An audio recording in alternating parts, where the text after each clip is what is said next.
O sige, try nating sumagot ng mga mangilan-ngilang tanong. Sabi ni Wesley Tamayosa na yung kaklase niya daw, nawili na sa kanya, gawa ng classes na ang gusto. Paano magiging approach doon? Nakita mo naman yung atake, di ba? Ikaw na yung nakaka-attract, na-attract siya sa'yo. Trip ka na niya.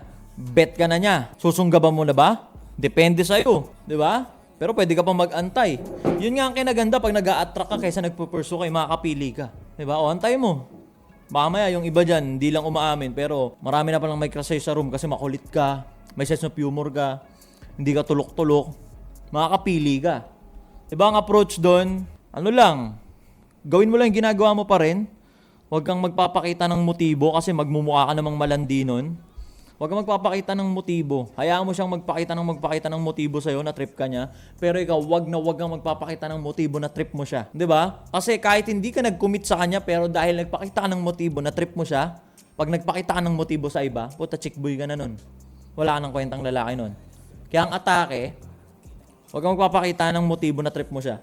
Kahit alam mong trip ka na niya. 'Di ba? Friendly lang, kaibiganin mo pa rin.